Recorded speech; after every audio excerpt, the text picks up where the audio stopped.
Hello children, welcome to VKSS Physics Clinic, and after discussing what is nuclear fission, we will be discussing what is a nuclear reactor today. So today's topic is very interesting, nuclear reactor. Nuclear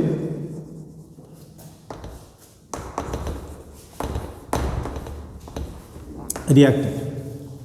In nuclear fission we understood that when a tiny nucleus of uranium-235 is bombarded by using a neutron, then it breaks down into what? Two comparable fragments of barium and krypton. 3 neutrons are produced and very large amount of energy is produced in this process. Now, this fission reaction can be used in two ways. One is in a controlled manner, and when you control this energy, then you can do wonders with it.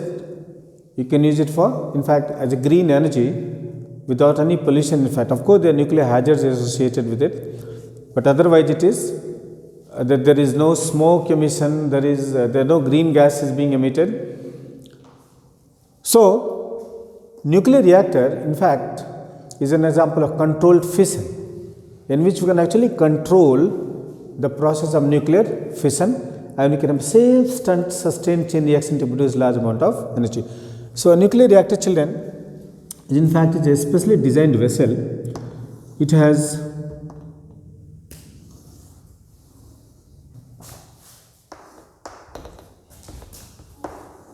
coolant, steam to turbine.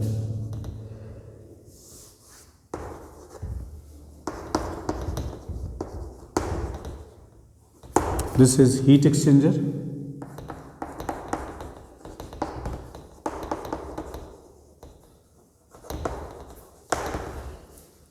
Coolant comes in here.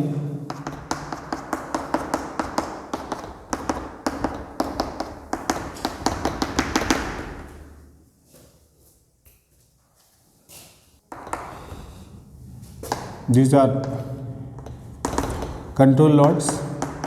Now children,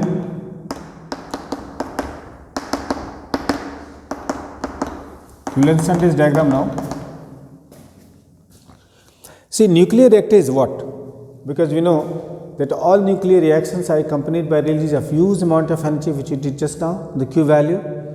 Along with it, a lot of hazardous radiations also come out, like alpha rays, gamma rays, beta rays, which can cause tremendous amount of damage. Clear? So, nuclear reactor is a specially designed vessel in which controlled nuclear fission reaction is carried out. Nuclear reactor is a specially designed vessel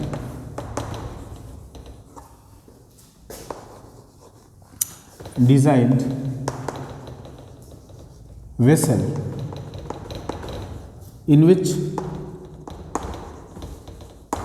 which controlled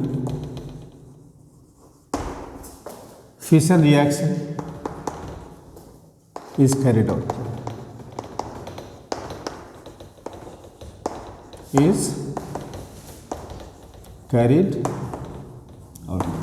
So this nuclear reactor is nothing but is a furnace, is a bhatti, okay, like a tandoor, no, in which you carry out the cooking process. Same thing, energy generation. But the problem is that when you are using a bhatti or traditional tandoor, there is no hazardous radiations, and rate of energy emission is also very less, amount of energy emitted is also very less, so there is no hazard. But here in nuclear fission we have all kind of problems, because the amount of energy released is so very large, it becomes explosive. And if a nuclear reaction becomes explosive, it becomes like what? Atomic bomb or a nuclear bomb. So we need a specially designed vessel that we call nuclear reactor for carrying out controlled nuclear fission reaction. Clear? And now children, it is certain elements of the fission process that we will be seeing. Parts of nuclear reactor are parts. First one is fission chamber. What is fission chamber, children? Actually, this part we are seeing, this is called core. This is actually called fission chamber. What do you call this part? Fission chamber. Fission chamber is basically a chamber in which the nuclear fission takes place.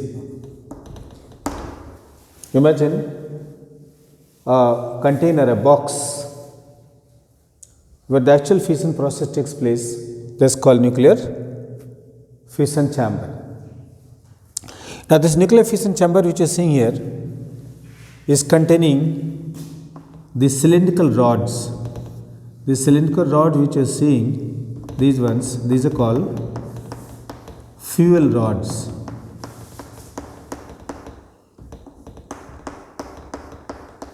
These are children, fuel rods.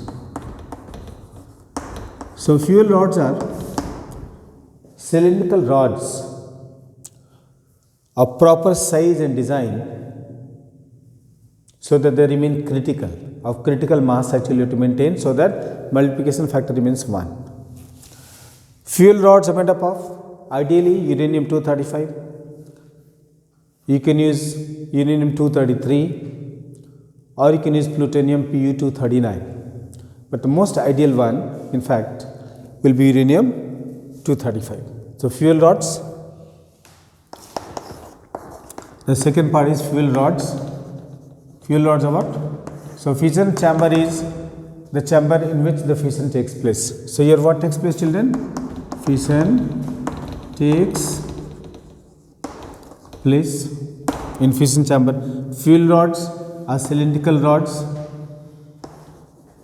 Cylindrical rods of uranium 235, uranium 233 or plutonium 239. But the most ideal will be 235 of critical size. Now critical size is the size which is going to, in fact, is going to depend upon the geometry of the fission chamber, so that can maintain a multiplication factor of 1. Keep in mind, okay. Now this fission chamber is filled with, you can see these dotted particles. These particles are actually moderator. Moderator. We have already done what is moderator. Number 3, moderator.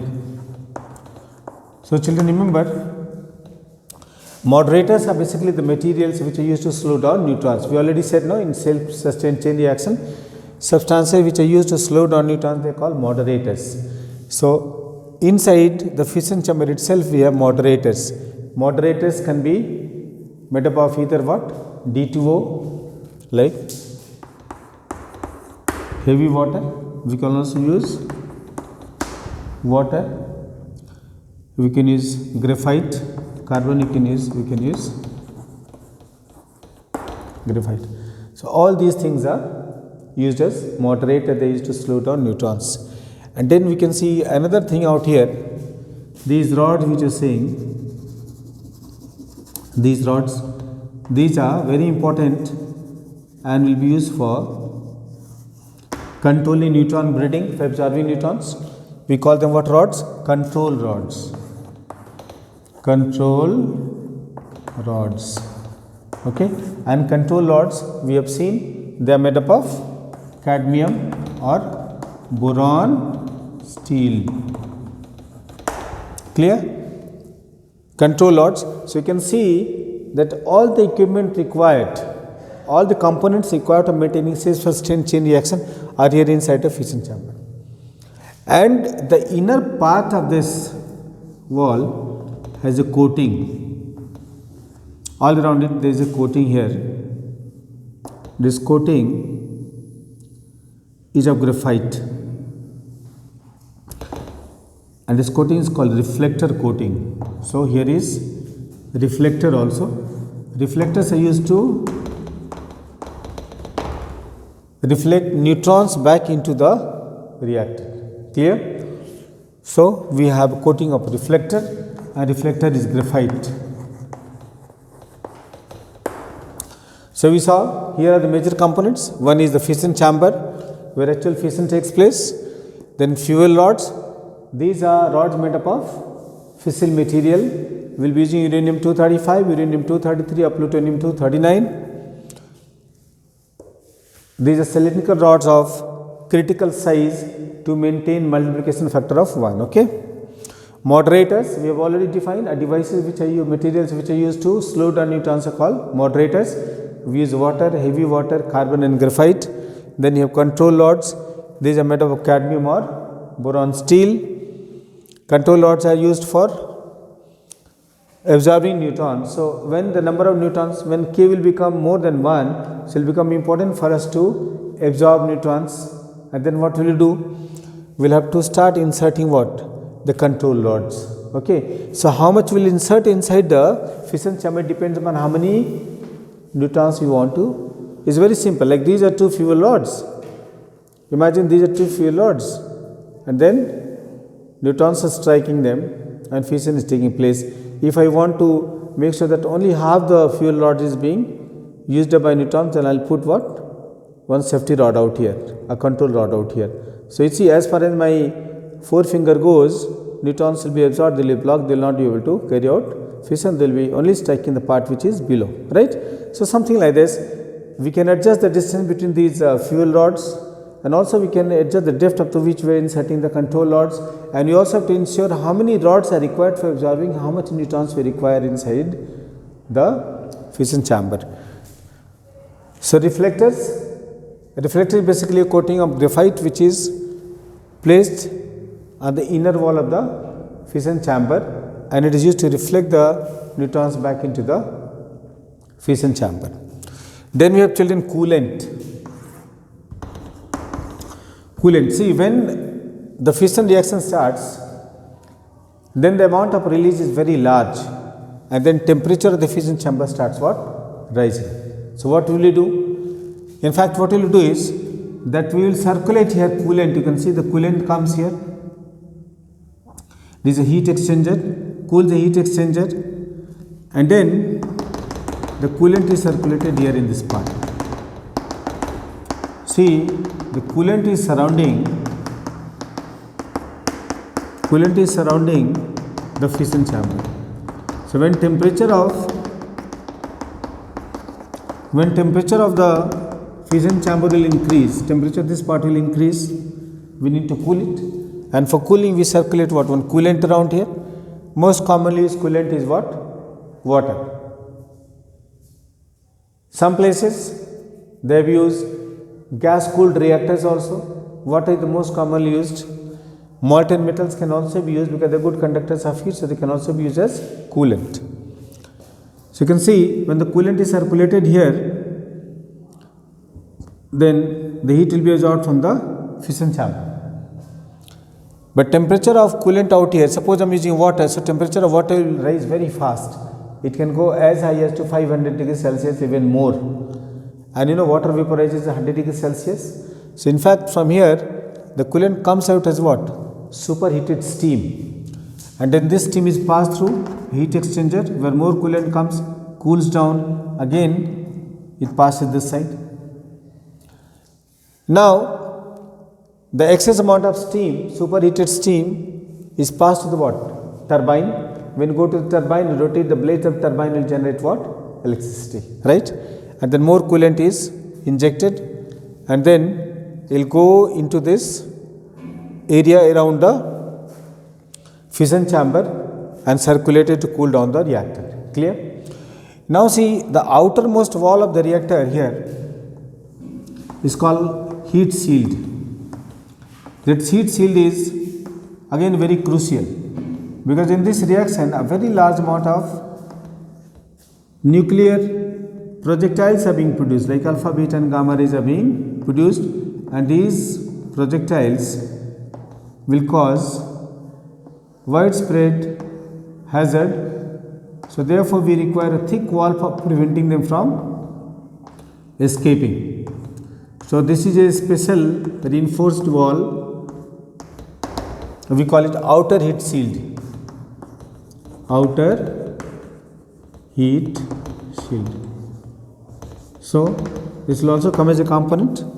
Number 6 is outer heat shield. So outer heat shield is basically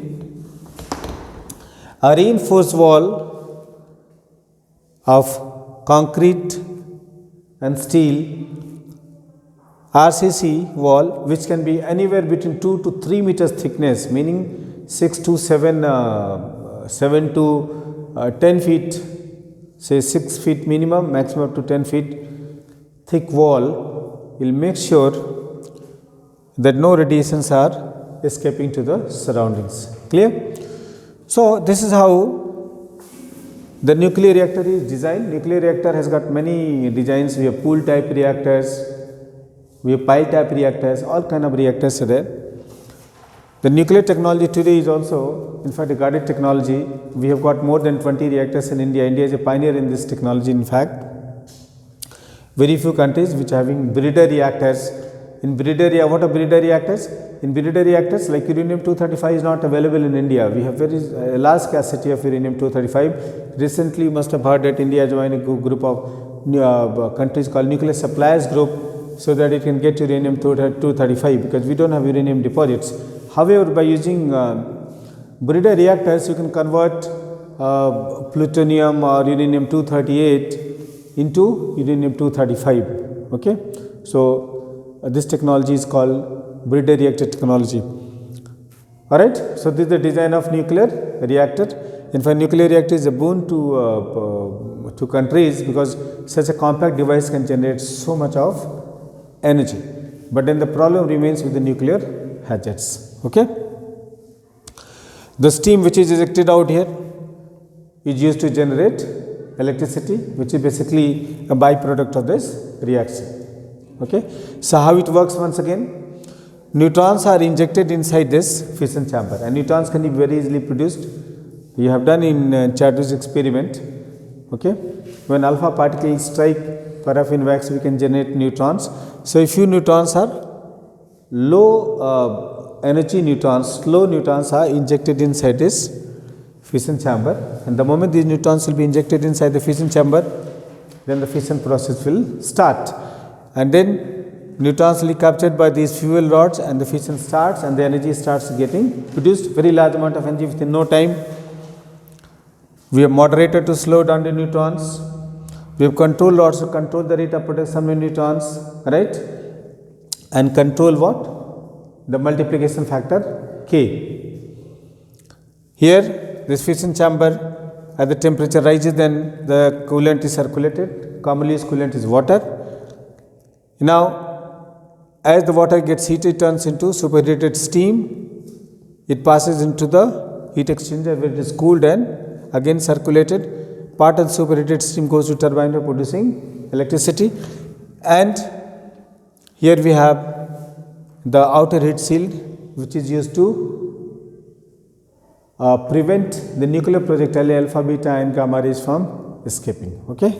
So, this was a simple discussion on design of nuclear reactor. Okay, children, since we have done nuclear reactor, now we will be doing nuclear fusion. What is nuclear fusion? We will see. You are very much familiar with the term called fusion. Okay, children, we will be understanding now what is nuclear fusion. As you are familiar with the word fusion means what? Combining. If I take two small soft clay balls, one clay ball is here and the other clay ball is here, I can bring them closer and I squeeze them into one single ball. That is also fusion.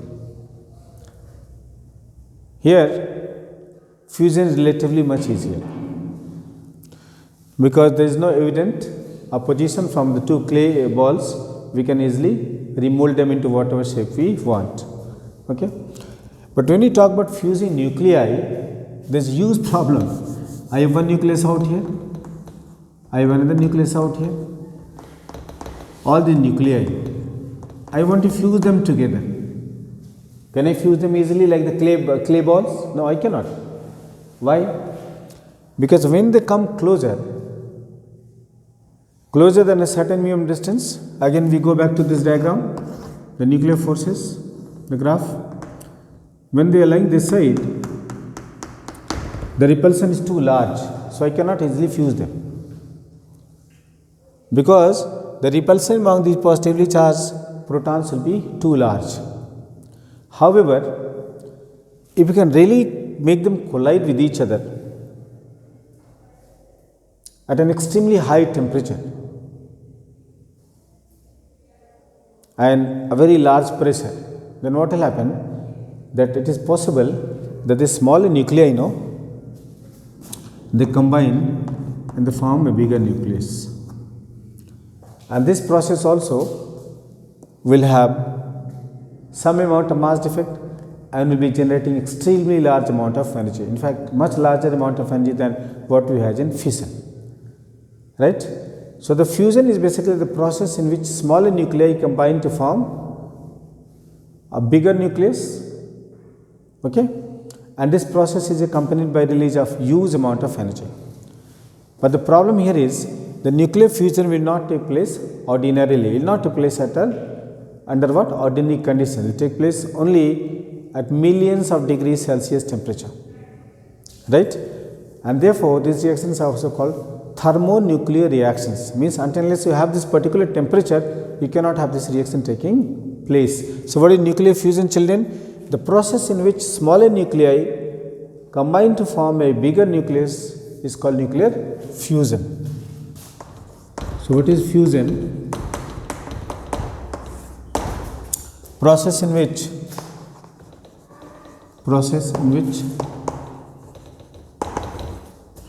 smaller hydrogen isotopes, a nuclei you can also say hydrogen isotopes combine at extremely high temperature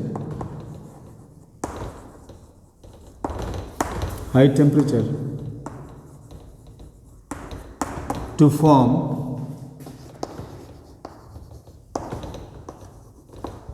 a big nucleus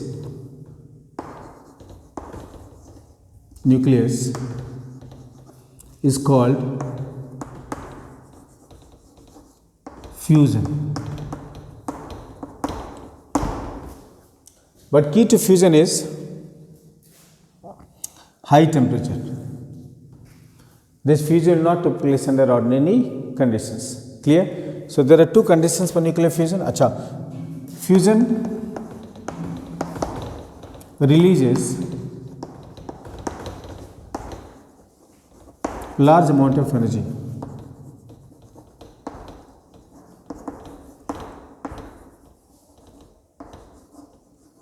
Fusion releases what? Large amount of energy.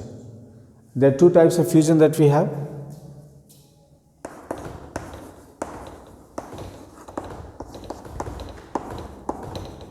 There are two types. One is called proton-proton cycle,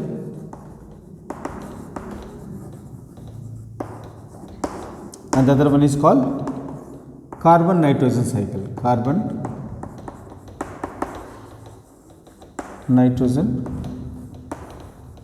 cycle. In fact, in all kind of fusion reactions, children, it's only the hydrogen isotopes which will fuse together and form a bigger nucleus, and the bigger nucleus is of what? Helium. That's in all the cases. Now, there are certain conditions for fusion to take place. Conditions for fusion. Conditions for fusion. What are conditions? First one is temperature.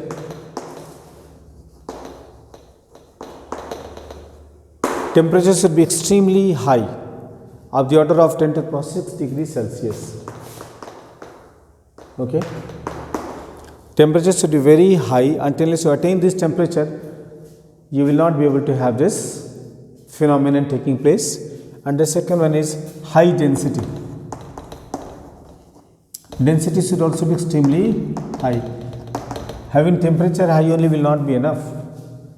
We must also have extremely high density, because this will create huge amount of pressure, and the molecules and the atoms will be colliding with each other with large amount of energy. Clear? So the temperature should be high, of the range of around what? Order of around 10 power 6 degrees Celsius, and the density of the materials should also be very high. At the core of the sun, both of these conditions are met. The temperature is around 2 into 10 power 6 degrees Celsius, and the density at the core of the sun is extremely high. So, the reason for solar energy, which is sustaining our entire what? Solar system, in fact Earth, is basically nuclear fusion. Okay, so we'll be discussing what is the source of solar energy. In fact, solar energy is the best example of nuclear fusion. Here we have, in proton-proton cycle, what happens? In fact, children, energy of each star is generated through nuclear fusion, in which hydrogen isotopes act as fuel. What happens? That extremely high energy, at extremely high temperature, two protons or two protium nuclei they combine to form 1h2 plus 1 positron is released, plus energy is also released here. Plus 1 E0 in fact is positron, plus 1 E0 is also written as E plus, and how we read it this as positron. Anyway, positron is anti-electron, positron is antimatter, anti-electron. So, two protium nuclei are combining to form one deuterium, 1H2. Now, 1H2 combines with one more protium nucleus and forms 1H3 plus 1 E0 plus energy Q2 is released. And then 1H3 combines with 1H1 and releases one helium nucleus, and here also energy Q3 is released. If I add up all these reactions, then I find that 1, 2, 3, 4, and the rest all will cancel out. 1H2 will cancel out, 1H3 will all cancel out. So, what will you get is 4 hydrogen atoms or isotopes are combining to form one helium nucleus and 2 positrons plus 1 E0 plus Q. Energy is being released, and this energy is around minus 27.6 million electron volt. Okay. So, this is the source of solar energy. 4 hydrogen isotopes combine together to produce one helium nucleus, 2 positrons are produced, and large amount of energy is released along with it. In fact, along with positrons, gamma rays, neutrinos, they are also released, but you have not discussed them. This is the major particle which is coming out as antiparticle, that is positron. Along with this, there will be gamma rays also which are being emitted, neutrinos also being emitted, but overall if you look at balancing the atomic number, then 2 positrons are coming out along with one helium nucleus. Clear? So, this is what is happening at the core of the sun. Core of the sun is made up of hydrogen isotope, and hydrogen isotopes are slowly changing into helium, and after a few billion years you will find that the star will have no hydrogen left. It has used up all its hydrogen, only helium will be left, and then the star will start dying. That is called death of a star. Clear?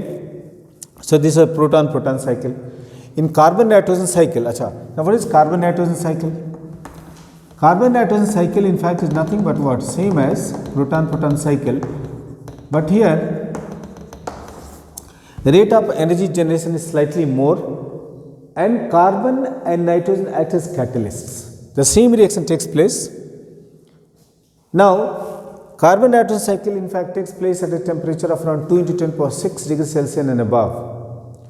So, the amount of temperature required is slightly higher than what is required for, not slightly higher, much higher than what is required for proton-proton cycle. Clear? So, in carbon-nitrogen cycle, carbon and nitrogen act as catalyst Here carbon, nitrogen act as catalyst, and it takes place at relatively higher temperature compared to that of the proton-proton cycle. But now at the core of the sun, in fact, the temperature is so very high that both are taking place simultaneously. The reaction is same, 4 hydrogen isotopes in presence of carbon and nitrogen. In fact, which carbon we use? Carbon 12, Cc12, and 7 and 14 nitrogen. They give one helium nucleus, 2 positrons, and QLB minus 27.6 MeV. So carbon nitrogen cycle is same as the proton-proton cycle. The difference being that for this reaction carbon nitrogen act as catalysts. Clear? The nature of the reactant and product is nearly same. Okay.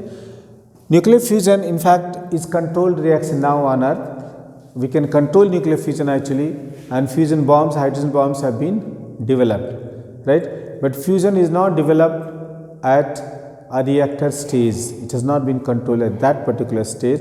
If fusion could be controlled, then I believe all the energy needs of a country can be taken care of very easily, and we have very cheap fuel also. But the problem in fusion is the conditions. We require extremely high temperature. So if you want to carry out any nuclear fusion reaction on Earth, it will not be possible, because we need millions of degrees Celsius, and this temperature cannot be generated by using artificial means. So we need what?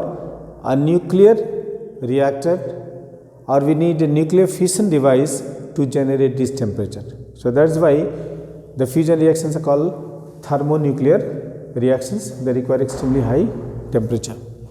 Okay, so that's about fusion. Okay, thank you very much.